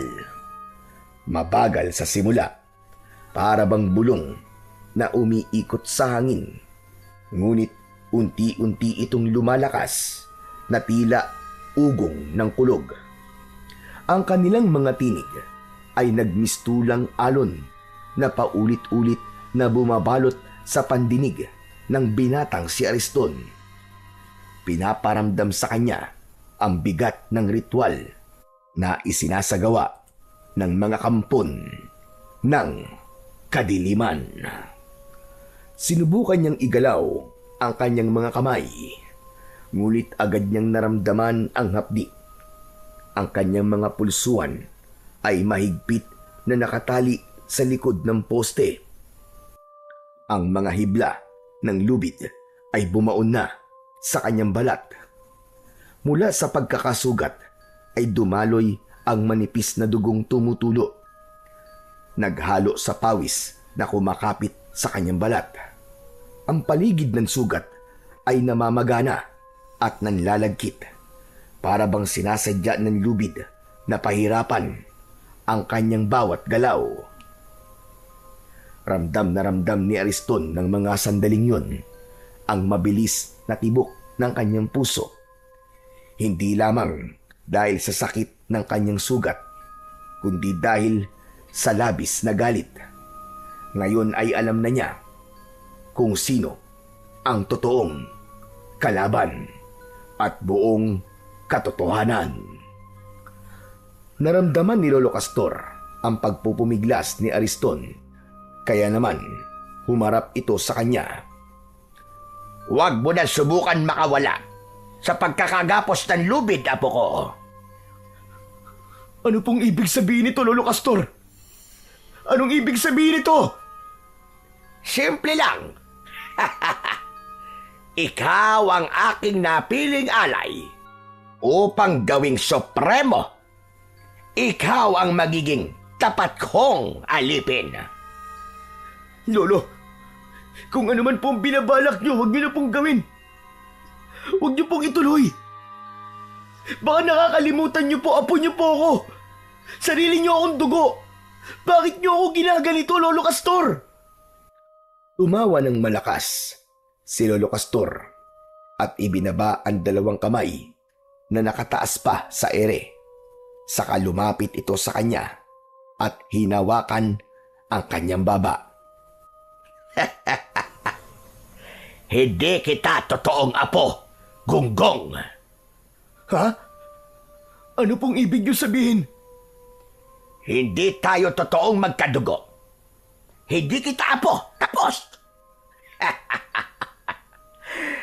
Ginamit lamang kita para maisakatuparan ko ang lahat ng mga binabala ko. Hindi. Hindi totoo yan, Lolo Castor. Hindi totoo yan. Iyon ang buong katotohanan, Ariston. Hindi kita totoong apo. Hindi kita itinuring na apo kailanman. Hindi mo ba itatanong kung ano ang totoong nangyari sa mga magulang mo? Tila tumigil ang pag-ikot ng oras nang marinig ni Ariston ang mga sinabi ni Lolo Castor tungkol sa kanyang mga magulang. Parang may kutsilyong bumaon sa kanyang dibdib nang maalala ang kanyang mga magulang. Ariston! Naisip mo na ba kung ano ang ginawa ko sa kanila? Anong ginawa niyo sa kanila, Lolo Castor? Anong ginawa niyo sa kanila? Sagutin niyo ang tanong ko! Magsalita kayo! Pinatay ko sila para makuha ka. Ikaw ang napili kong magdadala sa aking mutya na ibinaon ko na sa balikat mo. Inalagaan kita ng ritual at orasyon. Pero ngayon, ito na ang pinakahinihintay kong sandali. Ang kukumpleto sa ritual ko. Hayop ka! Sa tunog pa lang ng tawa mo, demonyo ka! Demonyo! Alagad ng dyablo! Wala kayong kasing sama. Tinuring ko kayong lolo. Minahal ko kayo. Minahal ko kayo ng gusto.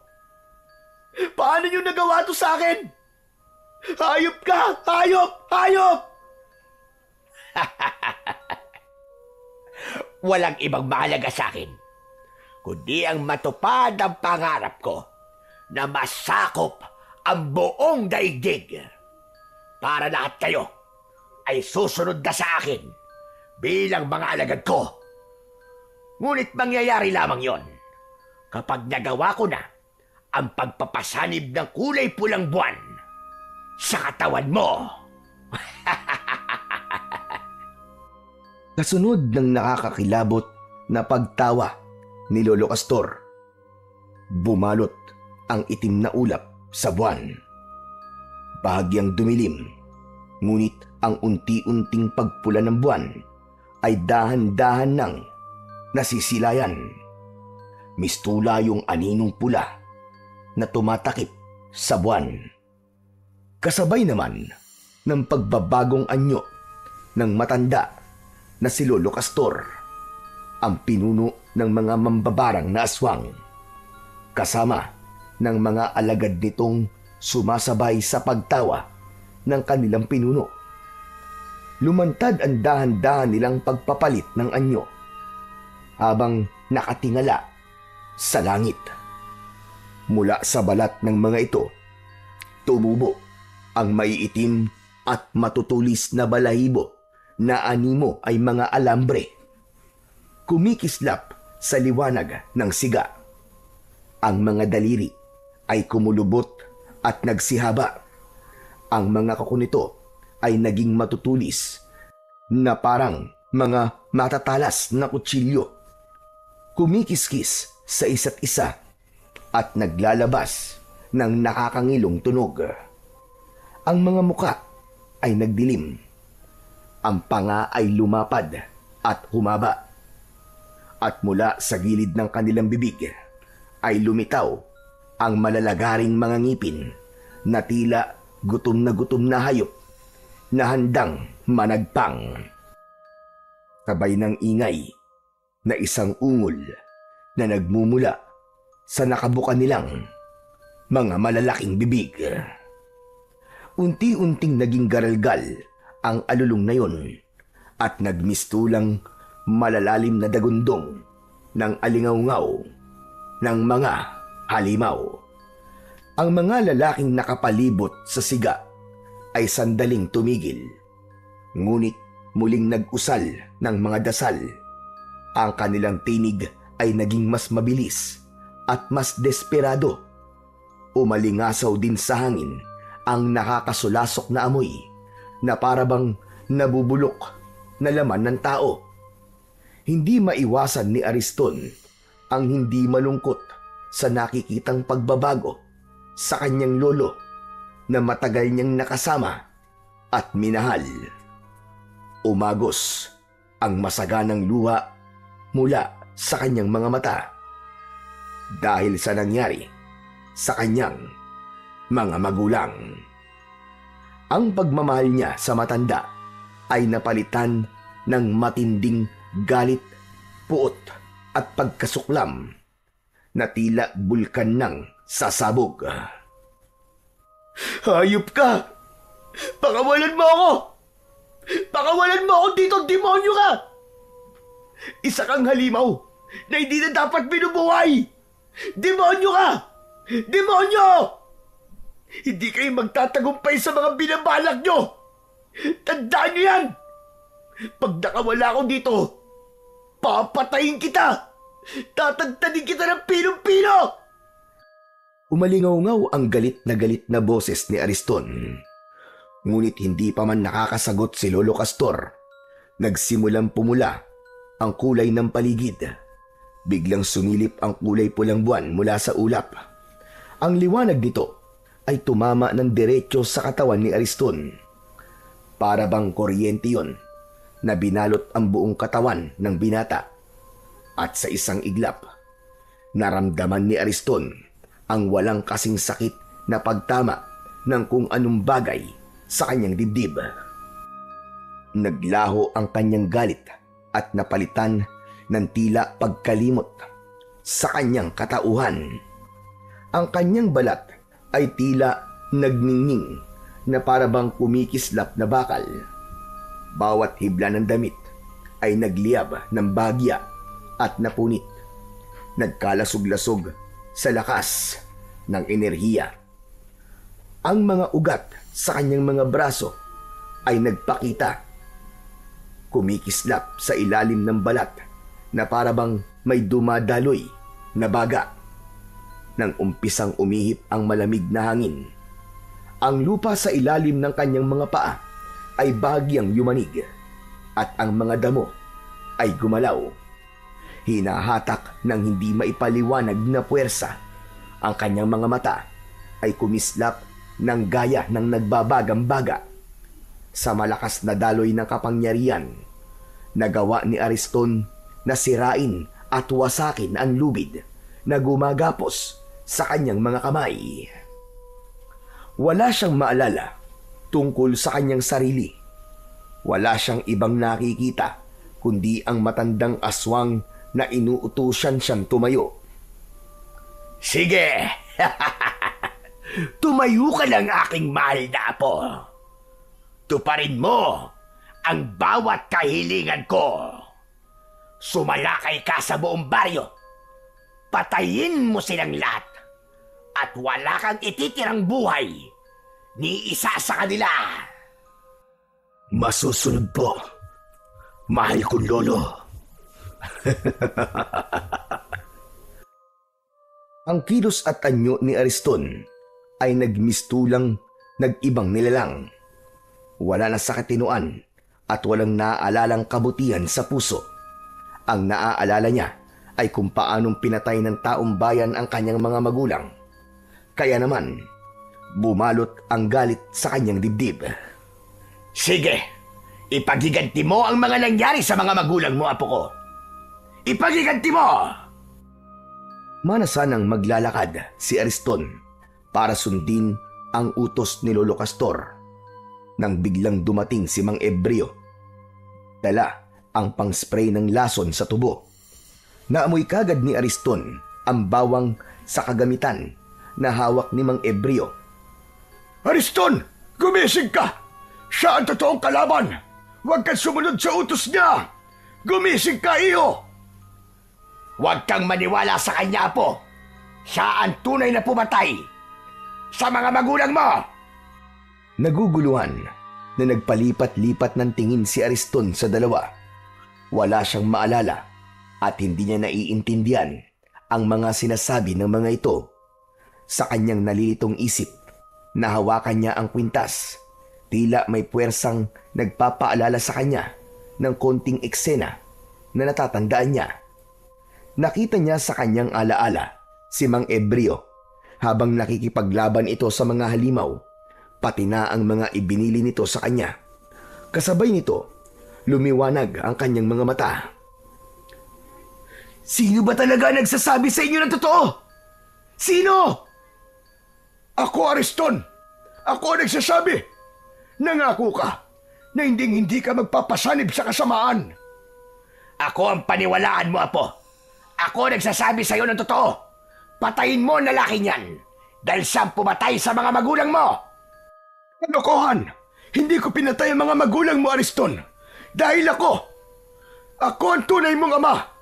Siya ang totoong pumatay sa pamilya ko. Sa nanay mo. Malinaw na ngayon ang lahat sa akin. Siya ang pumatay sa pamilya natin, Ariston! Pagkatapos nun, umikot ang mga alagad ni Lolo Castor sa binata at umatake ang mga ito kay Mang Ebreo. Pinisprayan naman ni Mang Ebreo ang mga kalaban. Binunot nito ang itak at gamit ang kwintas, kinalaban ng lalaki ang mga aswang. Saka lang may naalala si Ariston sa pagbalot ng malakas na enerhiya sa kanyang katawan. Naalala niya ang lahat. Naghari sa kanyang dibdib ang katotohanan, pati na ang mga sinabi ni Mang Ebreo na ito ang kanyang tunay na ama. Naalala ko ng lahat. Humanda kayo! Dahil ito na magiging katapusan nyo! Sa gitna ng kulay pulang liwanag, nagsimula ang matinding sagupaan. Nagharap sina Ariston at Lolo Castor, at sa bawat galaw ay may napapatay na halimaw si Ariston. Sumugod si Lolo Castor, mabilis at mabangis, ngunit nang kumislap ang pulang liwanag sa katawan ni Ariston, nagbago ang lahat. Sa bawat galaw niya, nag-iiwan siya ng bakas ng liwanag na para bang naglalagablab na apoy. Nang salubungin niya ang pag-atake ni Lolo Castor, tinamaan niya ito sa dibdib ng kanyang kamao na may nagbabagang enerhiya. Umalingaw-ngaw ang malakas na dagundong ng pagyanig ng lupa. Anong nangyayari? Bakit kakaiba ka, Ariston? Dahil nagkamali ka ng pagtatanim ng mutya sa balikat ko. Nangyari yon sa tapat mismo ng balete. Kaya naman ang malakas na enerhiya ng mga nag-aalagang engkanto doon ay nahigop ng mutya. At yun mismong gagamitin kong pampatay sa'yo at sa mga halimaw na kagaya mo. Malakidlat ang suntok na tumama sa katawan ng pinuno ng mga bangkilan. Tumalsik ito. Ang balahibo ay nagliyab sa bawat atake sa kanya. Ngunit sa huling bugso ng laban, itinaas ni Ariston ang kanyang kamay. At isang malakidlat na kulay pulang liwanag ang nabuo. Hugis pana na bumulusok papunta sa katawan ng kalaban. Tumarak yun sa katawan ni Lolo Castor. At sa isang iglap bumagsak ito sa lupa. At tuluyang nagliyab at naging abo. Bigla namang dumating ang mga aswang. Si Mang Ebreo ay mabilis na kumilos. Itinaas nito ang pang-spray na bawang. Nagliyab ang kanilang mga balat bago sila isa-isang naging abo na tinangay ng hangin. At dahil sa suot na kwintas ni Ariston, hindi siya tinablan ng amoy at katas ng bawang. Yun ang proteksyon na ibinigay sa kanya ng kanyang ama. Nakatayo lang si Ariston, hingal ngunit matatag. Ang kanyang katawan ay patuloy pang nagliliyab ng pulang liwanag. Tanda ng kapangyarihang bumabalot sa kanya. Anak, nalampasan mo ang pagsubok. Nakawala ka sa sanib ng kulay pulang buwan. Tay, totoo po ba talagang kayo ang ama ko? Oo, anak. Narinig ko sinabi ni Castor habang wala kang malay. Sinabi niya na siya nasa likod sa pagpatay sa mga batang 1 taong gulang ang edad at kinuha ka niya sa akin. Kalimutan na po natin yung tay. Ang mahalaga ay magkasama na po tayo ngayon at bubuo po ulit tayo ng panibagong bukas na puno ng pagmamahal at kapayapaan. Ang kwento ni Ariston ay isang makapangyarihang paalala na kahit balot ng dilim at kasamaan ang ating pagkatao, palaging may puwang para sa kabutihan. May hawa man si Ariston at nagsimulang kumilos sa katauhan ng isang aswang. Hindi niya hinayaang lamunin siya ng gutom at galit na dala ng sumpa. Hindi na naig ang kasamaan sa kanyang puso.